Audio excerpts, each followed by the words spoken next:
अस्सलाम वालेकुम and welcome to कुछ क्रिकेट हो जाए special transmission for T20 world cup 2021 और यहाँ पे डिस्कशन होगी सारे उन मैचेस के हवाले से जो कि T20 वर्ल्ड कप 2021 में खेले जाएंगे, जो मुकाबला होगा। और मैं आपके साथ होंगी आपकी मेज़बान सवेरा पाशा। आज काफ़ी सारे मैचेस खेले गए। अगर मैं बात करूं ICC T20 वर्ल्ड कप 2021 की, तो उसके अगर मैं ग्रुप मैचेस की बात करूं तो 2 ग्रुप मैचेस वहां खेले गए, साथ ही साथ 2 वार्म अप मैचेस खेले गए, जिसमें एक वार्म अप मैच पे हमारा काफ़ी ज़्यादा इंटरेस्ट इस वजह से because Pakistan was in action. So it was Pakistan versus West Indies, जो पाकिस्तान ने कॉम्प्रिहेंसिवली अपने नाम किया। सो उसके हवाले से डिस्कशन हम अब आगाज़ करेंगे अपनी डिस्कशन का, एंड देन आगे हम बाकी जो मैचेस हुए हैं उनको भी अनफोल्ड करेंगे। सो डिस्कशन के लिए मेरे साथ मौजूद हैं Moin Khan and Suhaib Alvi. Welcome to the show. Thank you Savera. So सबसे पहले जब हम पाकिस्तान की बात करते हैं, जिस तरह पाकिस्तान वेस्ट इंडीज़, वैसे दोनों teams Pakistan and West Indies ऐसी टीम्स हैं जो गिवन डे पे आपको पता चलता है कि आज ये टीम्स क्या करेंगी, बिकॉज उनको खुद नहीं पता होता कि हम क्या कर गुजर सकते हैं। मेरा ख्याल है कि आप कुछ हद तक बात ठीक है, but Pakistan been very consistent in T20 format. Pakistan ने प्रीवियसली बड़ी अच्छी परफॉर्मेंसेस दी और बहुत अरसे टॉप पे रहा है, टॉप लाइक 1 और 2 पे रहा है। एक नंबर पे तो बहुत ही रहा है, और फिर आहिस्ता से थोड़ी अरसे के बाद परफॉर्मेंस नीचे ज़रूर आई थी। बट वेस्ट इंडीज़ को अगर आप पैरेलल देखें तो ऑन एंड ऑफ रहे। वर्ल्ड कप ज़रूर जीते उन्होंने 2 दफ़ा, लेकिन उनकी परफॉर्मेंस कभी ये प्रेडिक्ट नहीं किया यही जीतेगी बट पाकिस्तान के लिए हम कह सकते हैं आज भी जो मैच था पाकिस्तान और वेस्ट इंडीज का, जिस तरह जितने आसानी से डिफेंडिंग चैंपियन है मोइन। हाँ नहीं, नो डाउट, मैं ये कह रहा हूँ बिल्कुल defending champion. It doesn't mean कि आप दोबारा डिफेंड कर सकते हैं easily. You have to play the match with the right spirit, जो आपके प्रीवियसली आपने टूर्नामेंट जीता हुआ था। हर टीम का दोबारा जीतना बड़ा मुश्किल होता है। एक ऑस्ट्रेलिया की वाइड टीम है जिसने ये कंसिस्टेंसी ODI वर्ल्ड कप्स के अंदर दिखाई भी है, so it's very difficult to predict और से कि वेस्ट इंडीज जीत जाएगी, जीत सकती है नो डाउट।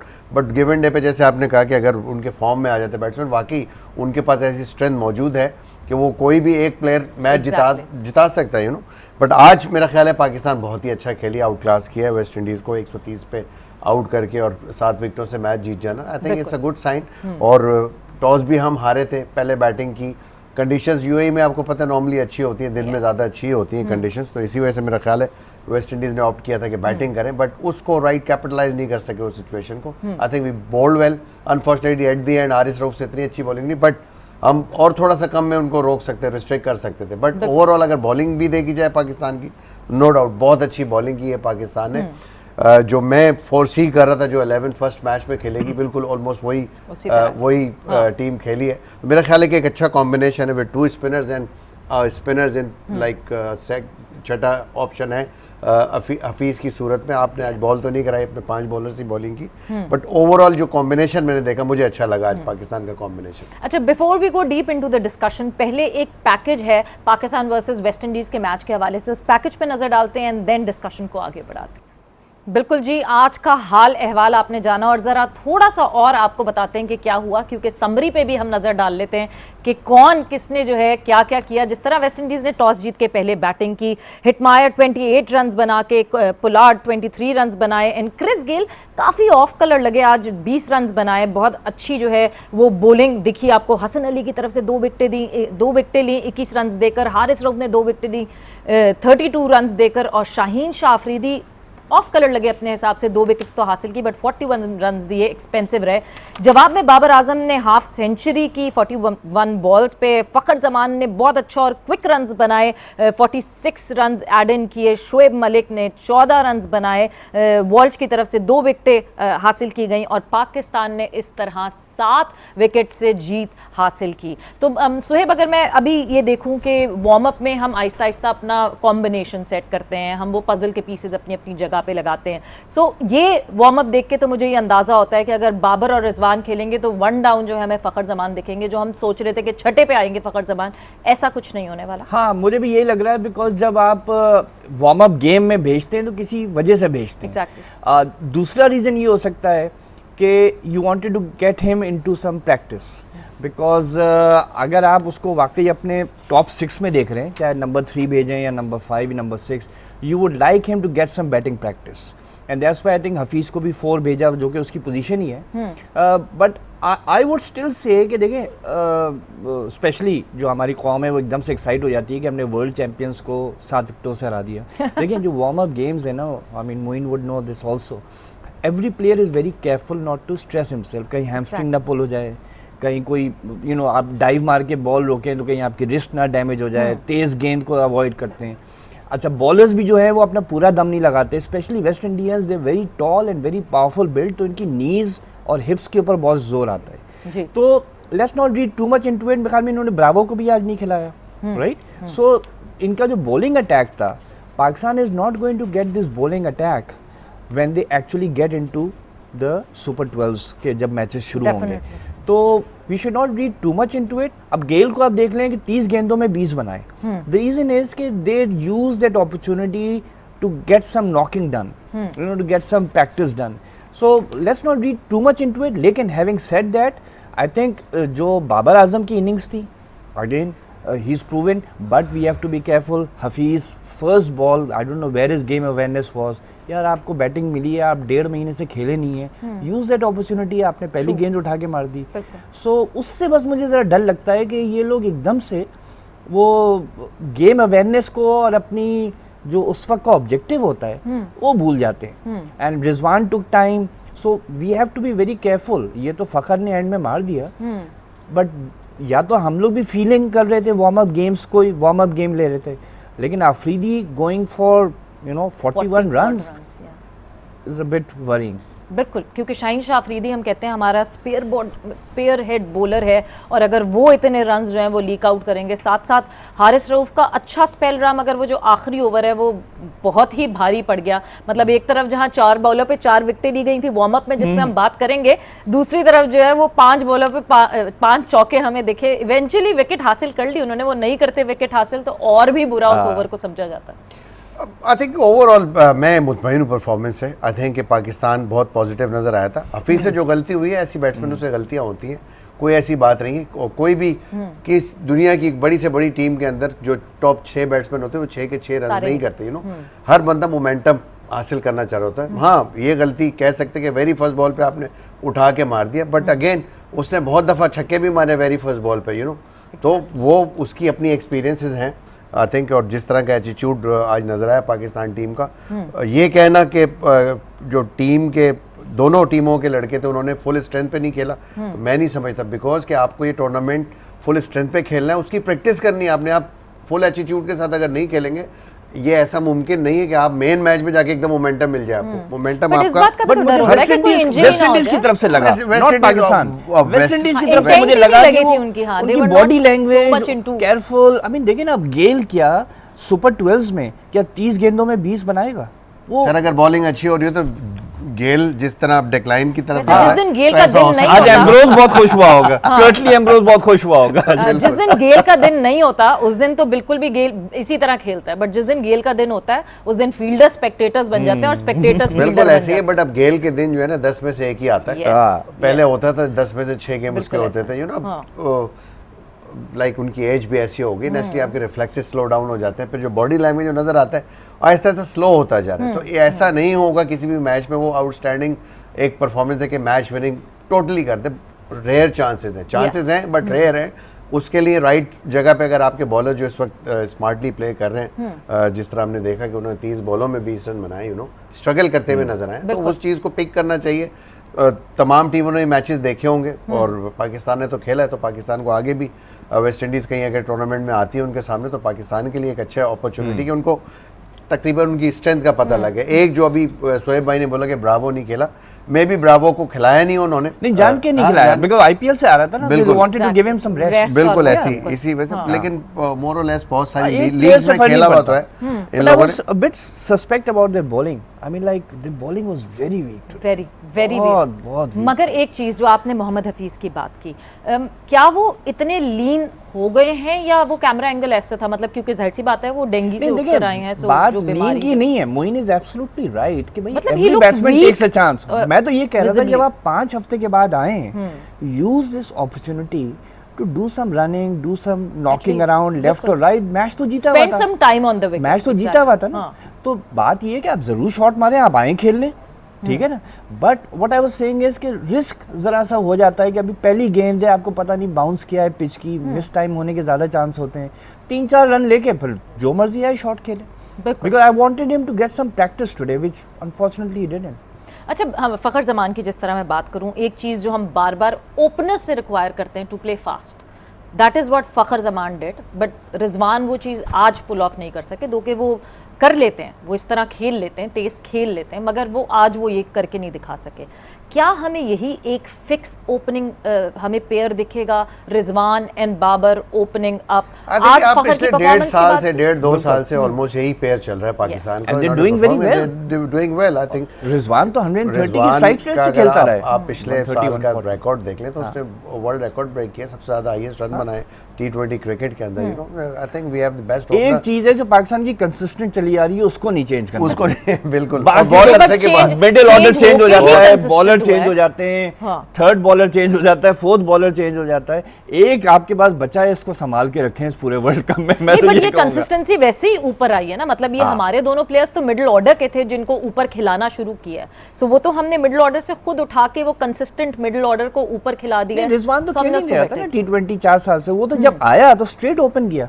तो यस, उससे पहले यू आर एब्सोल्युटली राइट, 2014-15 में वो नंबर 6-7 पे खेला था, क्योंकि उस पर आपके पास डिफरेंट ओपनिंग था। इनफैक्ट काफी दफा ड्रॉप भी फ्रेंचाइज से भी ड्रॉप हुआ है, वो कराची से खेलते हुए ड्रॉप हुआ है, यू नो, काफी दफा, but hats of for him के रियली इम्प्रूव्ड हिमसेल्फ, कि उसने compete किया लाइक सैफी, बिल्कुल सेट था टीम के अंदर, कप्तानी कर रहा था, यू नो, उसको आपने मेरिट पे मेरिट पे आए अंदर, बिल्कुल रिजवान 100% मेरिट पे आया है। हालांकि Sarfaraz is one of my favourites, no doubt, but he proved himself कि उसने बहुत अच्छी परफॉर्मेंस दी, यू नो, और यहाँ बेस्ट कॉम्बिनेशन है ओपनिंग का। आप ये देखिए न्यूजीलैंड में जाके जो उसने T20 एज एन ओपनर खेला है, बिल्कुल on their pitches against their top bowlers, वहीं उसने अपने लोहा मनवा लिया था। डेफिनेटली, मतलब अगर उनको रिलायबल रिजवान कहते हैं, so there is no doubt about him that he is reliable. Fakhar की बात करना भी जरूरी है, I think Fakhar played really well, और उसने अब देखें कि मोर देन 150 के ऊपर से स्ट्राइक रेट से ये रन्स बनाए, you know, and he proved himself कि उसकी जो सिलेक्शन हुई बिल्कुल ठीक सिलेक्शन। मैं ये भी कहूंगा 190 प्लस के स्ट्राइक रेट, मैं ये भी कहूंगा कि जो हाई परफॉर्मेंस सेंटर है उनके कोचेस को सबको बहुत क्रेडिट जाता है, बिकॉज फखर ने वहाँ बहुत काम किया है। आई थिंक यूसुफ ने और एक दो और उनके बैट्समैन ने, उन्होंने फखर पे बहुत काम किया, एंड यू कैन सी कि फखर की टेक्निक जरा सी बेहतर हुई है, he is closing that bat and pad gap, वो उसका बैलेंस बेहतर हुआ है, उसका हेड जरा स्टिल है, so I think credit must go to the high performance centre people also. जो वीकनेसेस थी वो आपको इंप्रूव दिखी हैं इसमें, नदीम है, ब्रैडमैन गया है, चले वो रिजाइन करके चला गया, but he did his job. बिल्कुल। सो जिस तरह आज फ़खर ज़मान खेले हैं, वाकई चेंजेस आए, और अच्छी बात ये कि अपनी वीकनेसेस पे काम कर रहे हैं। वीकनेसेस पे खैर हारिस रऊफ भी काम करते हुए दिखे, उनके बारे में भी बात करेंगे, मगर जब वापस आएंगे तो एक और इंटरेस्टिंग टॉपिक जिस पे हम बात करेंगे, आज रमीज़ राजा ने क्या कहा ACC की मीटिंग के हवाले से, उस पर भी हमारी डिस्कशन होगी, मगर एक छोटे से ब्रेक के बाद।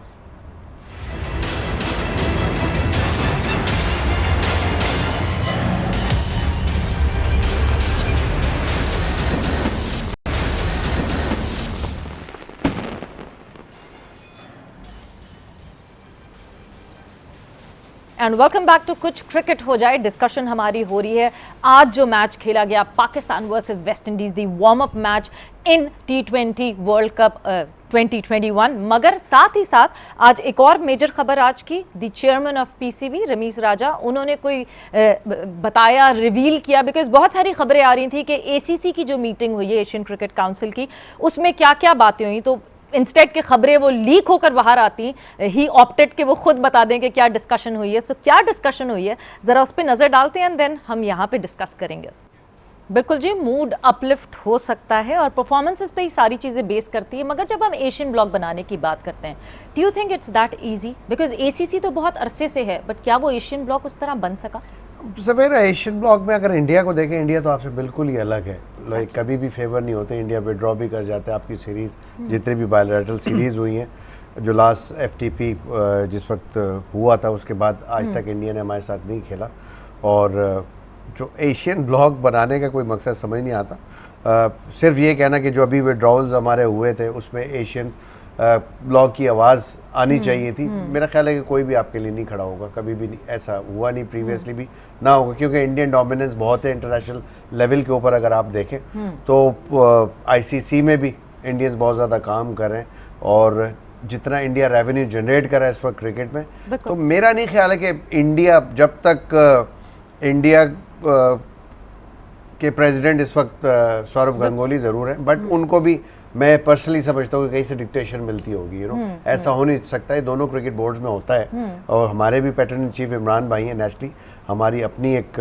फिलॉसफी है क्रिकेट की, हमने हमेशा पहल की है और हम करते रहेंगे, और हमें करनी भी चाहिए, because sports is above all politics, ठीक है ना, और इसमें स्पोर्ट्समैन स्पिरिट भी आपको दिखाने चाहिए। वो स्टांस हमारा बहुत अच्छा है, but I am sorry to say India नहीं खड़ा होगा कभी भी एशियन ब्लॉक में आपके साथ। और इस वक्त पहल टू ब्रेक द आइस, पहल इस वक्त सौरव गांगुली की तरफ से हुई when he invited Ramish Raja for the final of IPL. देखिए इंडिया एटलीस्ट आइस ब्रेक करने की कोशिश वहां से भी हुई, बट एक और मैं पूरा मैं उसको कंप्लीट करती हूँ। साथ ही साथ व्हेन वी टॉक अबाउट कि पॉलिटिक्स को अलग रखना है स्पोर्ट्स से, is that possible when we talk about Pakistan and India के politics अलग हो जाए, when we have a patron in chief who is the prime minister?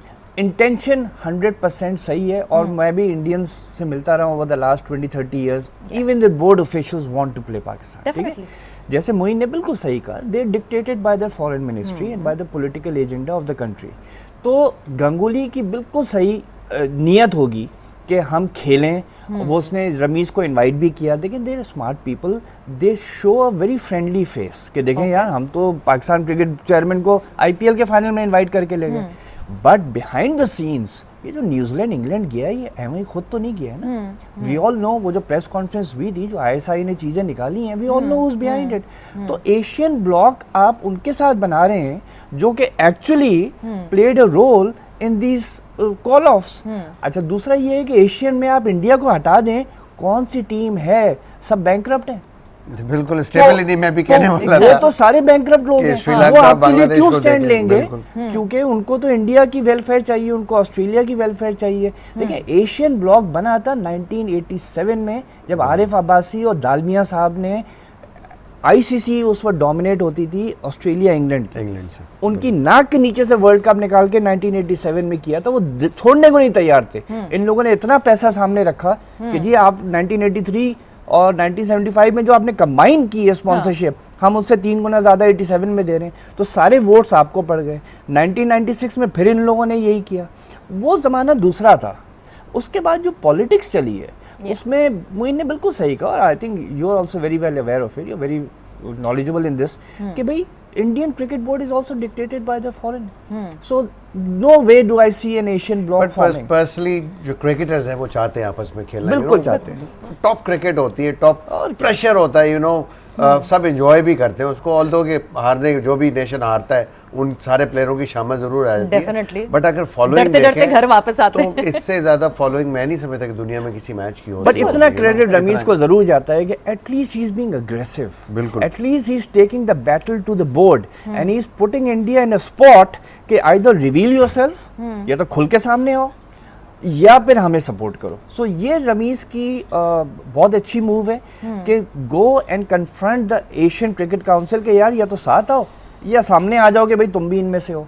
तो I think he is put Ganguly in a spot actually, and I think that's good of Rameez. पर it's good कि conversation हो रही है, बात हो रही है, एटलीस्ट टेबल पे बैठ रहे हैं, आमने सामने डिस्कशन हो रही है, विच इज गुड कि इवेंचुअली डिस्कशन होगी तो कहीं बात आगे जाएगी। बट अब मूविंग ऑन फर्दर, अगर मैं आज के जो ग्रुप स्टेजेस के मैचेस थे उसके हवाले से बात करूं, तो पहला मुकाबला था नीदरलैंड वर्सेस आयरलैंड, जो कि आयरलैंड ने बड़ी कंफर्टेबली 7 विकेटों से जीत लिया। आज सारे मैचेस जो हैं वो 7-7 विकेटों से सारी टीम्स ने जीते हैं। बट क्या हुआ उस मैच में, इस पैकेज पे नजर डालते हैं एंड देन डिस्कशन को आगे बढ़ाते हैं।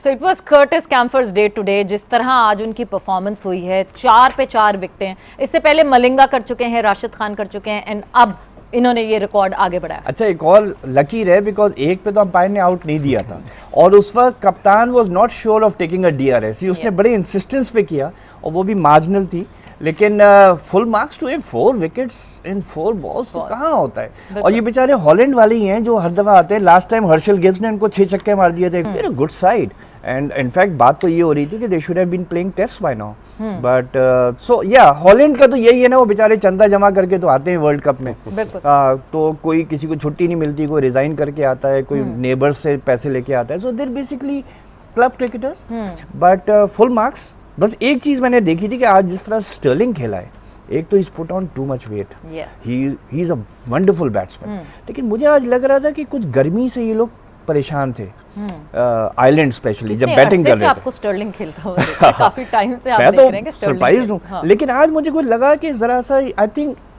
if they qualify, I think once they get into Super 12, इनको जो डे मैचेस मिलेंगे ये जरा फंसेंगे। It would be hard for them too. But अगर हम नीदरलैंड्स की बात करते हैं, सुमीन, नीदरलैंड में कुछ प्लेयर्स ऐसे हैं जो हमें दुनिया भर की लीग्स में दिखते हैं, T20 लीग्स खेलते हुए दिखते हैं। रायन टेन डशकॉटो, बड़ा नाम, बहुत अरसे तक अलग अलग आपको लीग्स में दिखते रहे। वेंडे मर्व हमें दिखे, IPL भी खेलते हुए, मेरा ख्याल से शायद PSL भी वेंडे मर्व खेले हैं कि नहीं खेले हैं, बट रेगुलरिटी में लीग्स में दिखते हैं। बट एज इंडिविजुअल्स तो बहुत अच्छी परफॉर्मेंसेस होती है, बट जब टीम के साथ आके ये खेले हैं तो बिल्कुल ही ऑफ कलर थे। नेशनली वर्ल्ड कप का जो मैंने कल भी बात की थी, प्रेशर तो होता है, और फिर आप एक अच्छी टीम के खिलाफ खेल रहे हैं, नेशनली वो भी प्रेशर होता है। इंडिविजुअल अच्छी खासी परफॉर्मेंस दी हुई है इन लड़कों ने जिनका आपने नाम लिया है लीग्स के अंदर, और ये कंसिस्टेंटली इंटरनेशनल लीग्स भी खेल रहे हैं ये लोग। लेकिन यकीनन जब when it comes to a team like, जब अपने मुल्क को ये रिप्रेजेंट करते हैं और फिर वर्ल्ड कप में जाते हैं ना, एक्चुअली एक प्रेशर होता है, 8-9 ओवर तक देखें कि ठीक जा रहा था इनका, and then again all of a sudden वो पूरी टीम कोलैप्स कर गई, तो मेरा ख्याल है कि स्टार्ट ठीक लिया था, इतना बुरा स्टार्ट नहीं था, बट अगेन कि आयरलैंड जैसी टीम बेटर टीम थी, उस प्रेशर के अंदर आते कि वो कोप अप नहीं कर सके वो प्रेशर, और जहाँ आयरलैंड के लिए हीट थी तो हीट इनके लिए भी उतनी थी। तो एक होता है जब आप इस तरह का मौसम, मैं कह रहा हूँ दोनों के लिए थी, दोनों जब टीम ठंडे मुल्क से आए हुए, तो एक टीम तो कोलैप्स ज्यादा करेगी ना फिर। वो प्रोफेशनलिज्म आई थिंक नजर आया हमें, बेटर जो था वो ऑफ कोर्स आयरलैंड की टीम में था, जिसकी वजह से एट द एंड बड़े इजीली वो मैच जीत। अच्छा, ये वो कर्टिस कैम्फर का बड़ा किस्सा है ना, वो इंग्लैंड के खिलाफ खेल रहा था जब साउथ अफ्रीका अंडर 19 में खेल रहा था, तो उसने जाते ही आयरलैंड के खिलाफ खेल रहा था, उसने जाते ही आयरलैंड से कहा by the way I have an Irish passport. उसने उसी वजह से प्लानिंग कर ली थी कि यार मैं अंडर 19 तो खेल गया हूँ साउथ अफ्रीका से, लेकिन मैंने जाना आयरलैंड है क्योंकि यहाँ मेरा कोई। अभी 2020 में ही just came to Ireland, yes, थोड़ा सा अंडर 19 खेल कर आया, अंडर 19 साउथ अफ्रीका से अंडर 19 खेले और फिर यहाँ, बिकॉज़ ऑब्वियसली उसको पता है वहाँ जो कोटा सिस्टम है वहाँ चांस ही नहीं मिलेगा। हाँ, तो मगर ये कि ये एसोसिएट टीम्स को ये थोड़ा सा इस बात का एडवांटेज हो जाता है कि दुनिया भर से जो प्लेयर्स जिनको अपनी टीम में मौका नहीं मिलता, they come in and chip in. So Ireland को इस चीज का एडवांटेज जरूर है, मगर हमें यहाँ पे डिसएडवांटेज है कि हम ब्रेक पर जा रहे हैं, डिस्कशन को यहाँ पे ब्रेक लगाएंगे और ब्रेक से वापस आएंगे तो डिस्कशन करेंगे कंटिन्यू।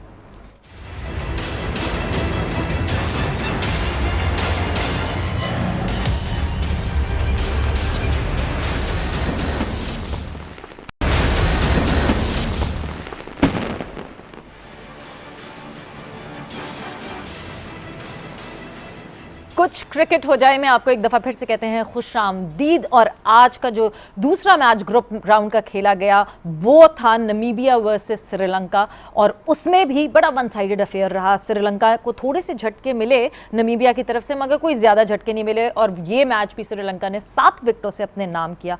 क्या हुआ इस मैच में, इस पैकेज पे नज़र डालते हैं और फिर डिस्कशन को आगे। सो 14th ओवर में ये अचीव कर लिया टारगेट श्रीलंका ने, मगर शुरू में जब वो एकदम से विकेट्स गिरी ना, मैंने कहा ये फिर कोई अपसेट तो नहीं हमें दिखने वाला कि नमीबिया को जल्दी आउट करके मगर नमीबिया भी श्रीलंका को आउट कर दे। सो एक धचका आया था थोड़ा सा, नेशनली नो डाउट था धचका, और एक आध या 2 विकेट यहाँ गिरती तो यकीनन मुश्किल होता श्रीलंका के लिए यहाँ पे चेस करना, इतनी ज़्यादा बैटिंग डेप्थ नहीं थी उनकी। But hats off to the Sri Lankan bowling कि पहले जिस तरह बॉलिंग की है, स्पेशली अबू धाबी में हमने देखा थोड़ा सा फास्ट बॉलर ने आज डोमिनेट किया, दोनों मैचेस के अंदर ही किया। स्पिनर ने नो डाउट, स्पिनर ने भी जैसे आस्ट्रंगा ने बॉलिंग की है, थिशाना ने जिस तरह बॉलिंग की है, मैन ऑफ द मैच भी हुए वो, लेकिन फास्ट बॉलर्स ने बहुत इंप्रेसिव बॉलिंग की है, और एवरेज पेस जो थी 140 पे कर रहे थे, और उसके साथ variation like good yorkers, then slow balls, तो आई थिंक बहुत ही अच्छी बॉलिंग की है, जिसकी वजह से टोटल डोमिनेट किया। इतना बड़ा स्कोर नहीं था, यहाँ 120-130 होता तो यकीनन श्रीलंका के लिए मुश्किल थोड़ी सी ज़रूर हो सकती थी और ऐसे विकेट गिरती।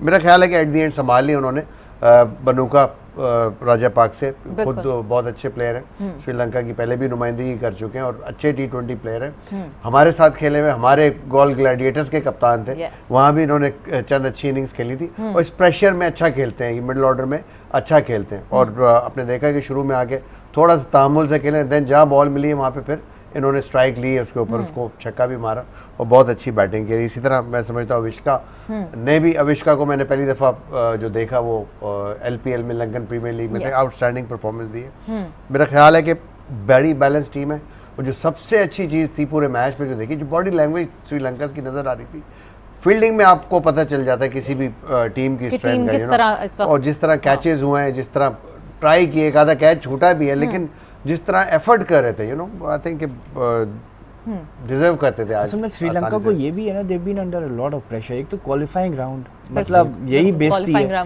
तो I think they very determined this time to prove it. ये फर्नांडो का भी है, ये टॉप 3 में खेलता है, लेकिन इसको जो मैं पढ़ रहा था कि जयवर्धने ने ये पॉइंट निकाल के बताया था कि इसको तुम नीचे खिलाओ because he takes a lot of time to get going. तो ये 14-15 गेंदे जब खेल लेता है then he really opens up. तो अगर ये ऊपर भेजोगे तो 14-15 गेंदे ज़ाया कर देगा और अंडर प्रेशर आके वो शॉट खेल देगा। सो ये भी टेक्निकली आज पता भी चला कि वाकई ही seems to be इनको नंबर 4 पे स्लॉट किया है। So maybe they rework their thinking. Although मुझे हंसी ये आई कि वो मिकी आर्थर ने एडमिट किया कि जयवर्धने ने हमें ये बात बताई, तो आई वाज वंडरिंग उनका एनालिस्ट और कोच बेचारा, एटलीस्ट ही इज ऑनेस्ट कि उन्होंने खुल के ये बात कर दी। लाइक अबाउट मिकी होता है, he is always been honest. तो मगर इंटरेस्टिंग बात ये आई है, and I think Fernando proved it today. Yes, definitely he proved it. और जिस तरह, अच्छा, अब हमने कल देखा बांग्लादेश को खेलते हुए, आज हमने देखा श्रीलंका को खेलते हुए। अब अगर मैं इन दोनों अलग अलग ग्रुप्स की बात करूं, बिकॉज बांग्लादेश अब कल अपना मैच ओमान के अगेंस्ट खेलेगा और श्रीलंका हमेशा ही जब आयरलैंड के आमने सामने आएगी तो हमें ज़्यादा कंपेटिटिवनेस वहां दिखेगी। Would it be too early to say कि श्रीलंका बेटर ऑफ है कि वो सक्सीड कर जाएगी सुपर 12 में जाने के लिए, बांग्लादेश मुश्किलात में है ज़्यादा? आई थिंक जो बॉडी लैंग्वेज है, जो टीम की स्पिरिट नज़र आ रही है, वो तो ऑफ कोर्स श्रीलंका में इस वक्त नज़र आ रही है मुझे। जिस तरह उन्होंने परफॉर्म किया है, जो फिटनेस लेवल आज नज़र आया है, जिस तरह पेस थी बॉल में, यू नो आप डोमिनेट करते हैं। जब फास्ट बॉलर इतनी स्पीड से कंसिस्टेंटली 140 पे बॉल करें तो दूसरी टीमों में वैसे ही डर बैठता है, यू नो। और उसके साथ साथ उस पेस के साथ आप स्लोअर वंस करें या यॉर्कर्स करें तो मुश्किल होता है। बहुत अच्छी बॉलिंग है। T20 में देखें मोस्टली ज़्यादातर टीमें रन बनाती हैं, बट बॉलिंग आपकी स्ट्रॉन्ग होनी चाहिए उसको डिफेंड करने के लिए। तो मेरा ख्याल है कि आज श्रीलंका की बॉलिंग बहुत अच्छी थी और मैं समझता हूँ कि बांग्लादेश से अगर कंपैरिजन कोई करे तो मैं ऑफ कोर्स जो मेरा वोट है वो फिर श्रीलंका के लिए जाएगा। तो उनका एटीट्यूड भी अच्छा है, एक्सपीरियंस भी नज़र आ रहा है उसमें, और जो उनके बैट्समैन का स्ट्राइक रेट है वो भी T20 के हिसाब से अच्छा है। ऑल्दो कि इतनी बड़ी बड़ी परफॉर्मेंसेज नहीं है, बट एज अ टीम खेलते हैं 20-20, 30-25, यू नो, तो वो एज अ टीम जो है वो सिर्फ कवर अप हो जाता है eight the and.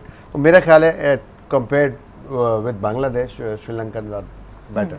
And talking about Namibia, आपको लगता है कि जिस तरह आज नमीबिया की तरफ से परफॉर्मेंस हुई, डेविड वीजे हमारा एक मेन फोकस था, डेविड वीजे, बिकॉज़ हमने लाहौर PSL में जिस तरह उनको खेलते हुए, well in PSL actually, but he did not play well here at all. देखिए एक तो ये कि पहला मैच है, एक्चुअली वो तीसरे चौथे सीजन में जाके चलना शुरू हुआ था पहले, लेकिन अब तक तो टाइम, वर्ल्ड कप पहली दफा मेरा ख्याल है वो असल में टाइम चाहिए। बिल्कुल सही कहा बोली ने कि प्रॉब्ली ही नीड्स टाइम, लेकिन पहला मैच है, यू नो, एक नर्व्स भी होती हैं कि I am making my world cup debut for Namibia. I think he is the second, third या fourth player who is playing for 2 countries now. तो let's give him another match and let's see, because he's a good bowler, he's a good bowler, he's a good batsman. Aaj I suppose it wasn't his day. It was definitely not his day. But when we talk about these associate teams, जिस तरह ये associate teams खेल रही हैं, and then मैं conditions की बात करूँ, जैसे ही सबने सुना था कि UAE में T20 वर्ल्ड कप होने वाला है, स्पिन हैवी कर दो टीम, ये कर दो, बट जैसे अबू धाबी में हमने देखा है, fast bowlers, raw pace works, slower balls ज़्यादा आपको इफेक्टिव लग रही हैं। सो आपको लगता है कि सिर्फ स्पिन गेम नहीं होगा, इवन इन दुबई आपको जो है वो फास्ट बॉलर्स एक्शन में देखिए, अगर दुबई में आपको थोड़ी सी ग्रासी पिचेस मिली जो कि होती हैं वहाँ के जो ग्राउंड, बिकॉज कि आपका टूर्नामेंट इस वक्त जो है वो 2 ग्राउंड्स के ऊपर हो रहा है, तो आपको यू नो वहाँ पे घास छोड़नी पड़ेगी स्क्वायर के ऊपर, क्योंकि पिचेस टूट जाएंगे, यू नो। तो फास्ट बॉलर का डोमिनेंट बनता है यहाँ पे दोनों ग्राउंड्स के ऊपर, अबू धाबी में भी और दुबई में भी। और मैंने प्रीवियसली भी प्रोग्राम में बोला था कि अबू धाबी की पिच अच्छी है फास्ट बॉलर्स के लिए, और आज हमें शेयर पेस नज़र आई जिस तरह श्रीलंकन ने बॉलिंग की है, बाउंस नज़र आया, बाउंस बड़ा अच्छा था, एक दो हेलमेट पे लगी हैं बॉलें, और टोटल डोमिनेट किया, पूरी बैकफुट पे चली, 2 दफा लग गई उसको। तो ये वो चीज़ें होती हैं, वही नज़र आती हैं, फिर आपको मज़ा आ रहा होता है, यू नो, टूर्नामेंट में देखने का भी मज़ा आता है। जो बैट्समैन खेल रहे होते हैं उनकी भी स्ट्रेंथ का पता चलता है कि आप पेस बॉलर को कैसे खेलते हैं, आपके पैर कांपते हैं कि नहीं कांपते हैं, यू नो। आई थिंक कि वो जो इम्पैक्ट था फास्ट बॉलर ने क्रिएट किया। दुबई में भी मैं समझता हूँ स्पिनर्स भी वो कामयाब होंगे, जैसे आज हमने देखा जिस तरह असरंगा ने बॉल किया और तिशाना ने बॉल किया। I think wicket to wicket ball कर रहे थे, वेरिएशन थी, बट आपको विकेट टू विकेट बॉल की, जहाँ वेर थोड़ी सी आपने दी, बहुत ज़्यादा पिटाई होनी है यहाँ पे, यू नो। और यहाँ पे आती है बल्ले पे बॉल, हर एशियन कंट्रीज़ के अंदर आपने देखा इसी टाइप की पिचेस हैं, जैसे यूएई में हमें मिल रही हैं, यू नो। तो जहाँ इधर उधर बॉल की, तो वहाँ तो पिटाई होनी है। तो आई थिंक इट्स बेटर कि जितने भी स्पिनर्स हैं जो बॉल करेंगे विकेट टू विकेट, वही कामयाब होंगे, विकेट भी मिलेगी, डोमिनेट भी कर सकते हैं और प्रेशर पुट ऑन कर सकते हैं ओपोनेंट के ऊपर, और this is the only way to put pressure on the opponents to get wickets first. Exactly, discipline bowling हो और लाइन एंड लेंथ आपकी कंट्रोल रहे। But coming back to the warm up match of Pakistan versus West Indies, एक warm up match से आप क्या क्या extract कर सकते हैं? अगर आज के वार्म अप मैच की मैं बात करूं तो पाकिस्तान के पॉइंट ऑफ व्यू से क्या क्या एक्सट्रैक्ट किया आपने, क्या क्या हमें अभी सही करना? जो सबसे अच्छी बात लगी fitness, players seem to be very fit. एक बात अल्लाह का शुक्र है, क्योंकि जान लगा रहे थे अच्छी बात है। एंड रह गया जैसे रिजवान भी है, may be just settling in, और वार्म अप मैच में मैं फिर वही कहूँगा, players do take it slightly easy, कि कोई इंजरी ना हो जाए, कोई रिस्ट पे बॉल ना लग जाए, कुछ ना हो जाए, बिकॉज आपके पूरा वर्ल्ड कप पड़ा हुआ है। तो पहली बात तो ये है। दूसरी ये है कि द स्पिनर्स बोल्ड वेल, और स्पेशली शादाब, बिकॉज शादाब के ऊपर बहुत प्रेशर है कि is he you know performing और नॉट, शुड ही, अभी तो ये भी बात हो रही है कि does he deserve a place in the 11, you know, इसके ऊपर भी बड़ा हुआ है, लेकिन वाइस कैप्टन इस वजह से खेल रहे हैं, क्या बहुत सारी बातें हैं, justified unjustified, I won't go into that, लेकिन द फैक्ट इज उसके ऊपर प्रेशर था and he did well today. तो ये अच्छी बस मुझे बात लग रही है। और पाकिस्तान की जो मैं टेक अवे करूंगा, they seem to be very fit, they seem to be very aggressive, they seem to be very united. तो ये 3 चीजें बहुत अच्छी। और द क्लासिक पॉइंट वाज कि आज हफीज का इंटरव्यू डेल स्टेन ले रहा था।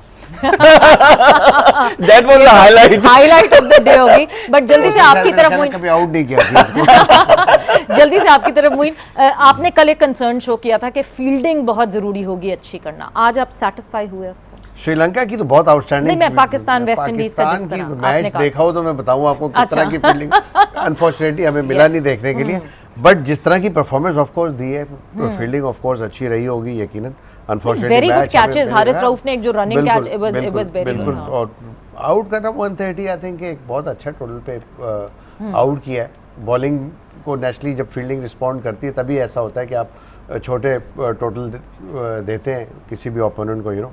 तो ऑल्दो के शाहीन जो कि हमारा मेन स्ट्राइक बॉलर है, उससे ज़्यादा रन दिए, लेकिन उसके अलावा आप देखें इमाद से नया बॉल कराना ये भी एक अच्छा डिसीजन था, बिकॉज के गेल हमेशा स्पिनर्स के अगेंस्ट थोड़ा सा स्ट्रगल करते हैं, यू नो। बट यहाँ पे मैं समझता हूँ कि हफीज को भी करा लेनी चाहिए थी बॉलिंग, 1-2 ओवर कराने चाहिए थे उनको, शुरू करवाएं, नहीं बिल्कुल कराना चाहिए था यहाँ पे, क्योंकि प्रैक्टिस मैच वेरी सरप्राइज था हफीज से बॉलिंग नहीं कराई, हफीज को करानी चाहिए, उसको थोड़ा सा देना चाहिए कॉन्फिडेंस, रेस्ट के बाद आपको कहीं भी टूर्नामेंट में सारे 5 बॉलर आपको अच्छी परफॉर्मेंस करके नहीं देंगे, कहीं ना कहीं कोई पिटेगा तो आपको तैयार रखना है। हफीज बिल्कुल जी, और हमको यहाँ पे तैयार रहना है एंड करने के लिए, क्योंकि यहाँ पे वक्त हमारा खत्म हो गया है डिस्कशन का। और जो है बहुत मजेदार एक डिस्कशन हुई। कल मुकाबला होना है पीएनजी और स्कॉटलैंड और ओमान और बांग्लादेश का, यानी बांग्लादेश के पास एक आखिरी चांस है कि वो वापस अपने आप को यहाँ रिडीम कर सकते हैं, वरना तो मुश्किलात बहुत बढ़ जाएंगी बांग्लादेश के लिए। इसी नोट के साथ यहाँ पे डिस्कशन को एंड करते हैं। Thank you, thanks a lot, आप लोगों का बहुत बहुत शुक्रिया, अपना ख्याल रखिएगा, टेक केयर, बाय बाय, अल्लाह हाफिज।